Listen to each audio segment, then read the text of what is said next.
Masama bang magmahal ng sobra? Sa tingin ko, hindi naman. Meron kasi akong crush, at di lang crush. Mahal ko na ata siya. Bakit pa kasi ang napili pa ng puso ko ay ang pinakasikat pa sa campus namin? Si Lance Dave Hepburn. Oo, si Lance. Crush ko siya. At napakagwapo pa niya, sobra.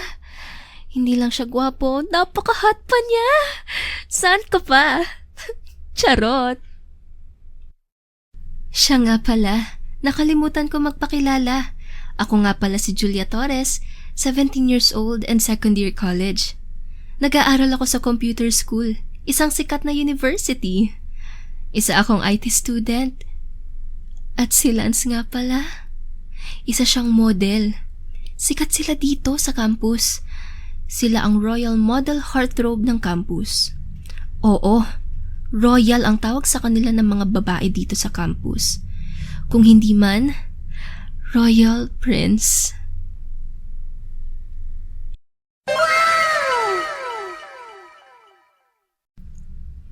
Wow, this is it. Ang ganda ng gising ko. Heto, kakain na ako ng breakfast ko. Pero wow, kumpleto ah. May hotdog, egg, at iba pang madalas kainin sa almusal. Ma'am, ano pong gusto niyong drinks? Gatas na lang, manang.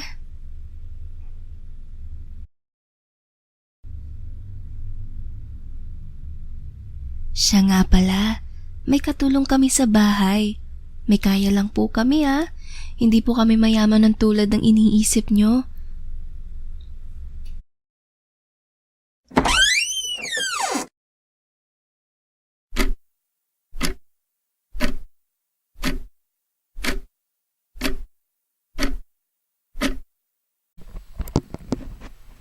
Pagkatapos ng ilang minuto, hinitid na ni Kuya Ronald si Julia sa school. At hindi nagtagal, nakarating na sila sa gate at as usual, nagkakagulo na naman sa loob ng campus. Wow! Ang gwapo mo talaga, Lance!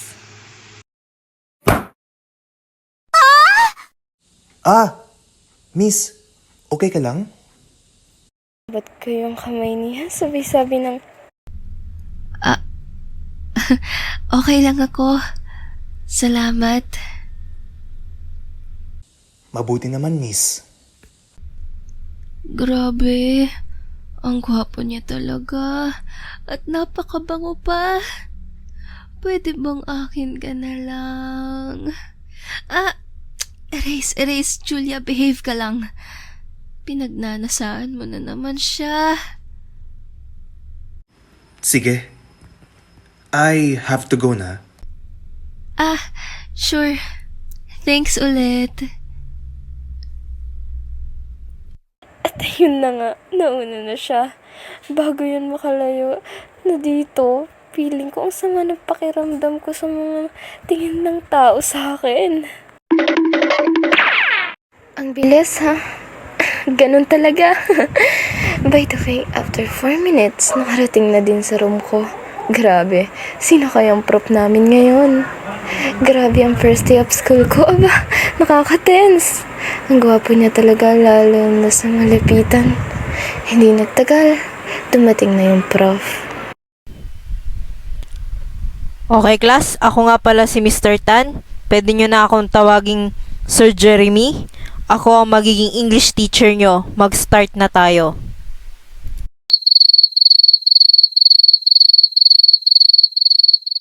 Tok naman siyang magklase. Para lang siyang pari na nagmimisa sa isang simbahan. At sa wakas, natapos na rin ang klase niya within 3 hours. Bakit kasi 3 hours ang klase namin sa kanya? Tapos, after nung klase namin sa kanya, lunch na. Yay! Isang subject na lang ang papasukan ko. At 4 na oras din yun. At lab ko yun. Imaginein mo naman yun, 4 na oras na lab. Ang sakit sa ulo. Pumunta ako sa kantin para bumili ng inumin. Pero nagtaka ako kung bakit parang nagkakagulo doon. Kaya pala, nandun si IG Hiragana. Isa sa mga heartthrob dito sa campus. Alam mo ba, na ang galing niya mag-gitara. At hindi lang yun, mag-best friend sila ni Lance. Isa din siyang model. Napakadaming article na ang nabasa ko tungkol sa kanya. Pag nagbabasa ako ng mga article ni Lance, nababasa ko din naman yung sa kanya. Hoy, bruha! Anong tinutunga-tunga nga mo dyan? Nagulat at napalingon ako dun sa salita. Si May, BFF ko since nung high school pa kami. May! Ikaw pala! Yay, na-miss kita. Bakit hindi mo sinabi sa akin na dito ka na pala mag-aaral? Aba? Malay ko ba namang dito ko pag-aaralin ng papa ko? He's really crazy. I see, but I'm so happy na makakasama na naman kita. Yun na nga eh, Bezzy. Siya nga pala. Dapat nung isang araw pa ako dumating. Na-delay kasi yung visa ko. Tsaka pinabalik ni Mami. Parang ang tagal kong nawala eh. Halos kadarating ko pa lang doon. Kaya ayun, hindi ko masyado kasama si Papa. Oh, bakit ka nga pala nakatulala? Ako? Tulala? Hindi ah. Lagot, nakita niya na pala. Ah, mukhang alam ko na. Huwag mong sabihin. Crush mo na rin si IG, no? Ha? Hindi ah. Asa ka naman. Si Lance lang ang para sa akin. Nga pala may chika ka sa'yo, Bessie. Alam mo ba kaninang umaga? Tinulak ako ng mga babaeng nakapalibot kay Lance. Sino nanulak sa'yo? Uupakan ko. Easy lang, Bessie. Maganda nga ang nangyari eh. Ano naman yun? Lumapit sa akin si Lance at tinulungan ako makatayo. Kaya, grabe no. Hindi talaga ako makapaniwala. Baka naman invento mo lang yan, Bezzy. O baka naman nagdi-daydream ka na. Hoy, hindi ah. Ikaw talaga. Itong mukhang to, sinungaling. Asa, at kailan pa ako gumawa ng kwento sa'yo? Ever? Kailan nga ba? Hindi ko na din alam eh. Oh, hindi pa, di ba? Hi! Oo na po. Total, nandito na din naman tayo sa kantin. Kumain na lang tayo. Kanina pa ako nagugutom. Ayun na nga, kumain na kami ni May dito sa kantin nang nagkukulitan pa din. Siya nga pala May, ano bang course na kinuha mo? Di ba nag-shift ka? Ay, di po. Alam ko namang namimiss mo na ako eh. Kaibigan ko ba talaga to? Bakit parang kanina pa ako pinagtitripan dito? Oo naman. Dahil BFF kita, nag-switch ako sa IT para magkasama ulit tayo. Eh, anong section mo? IT 1A. Talaga? Bakit? We're classmates again. Talaga? Nga pala. Di ba labang next class natin? Oo, sabay tayo pumasok ha. Sure! Buti na lang may nakilala na agad ako dito sa school. And to think so, na best friend ko pa talaga ang makakasama ko ulit. Masaya talaga ako. Me too. We have to go. Baka malate pa tayo. Okay.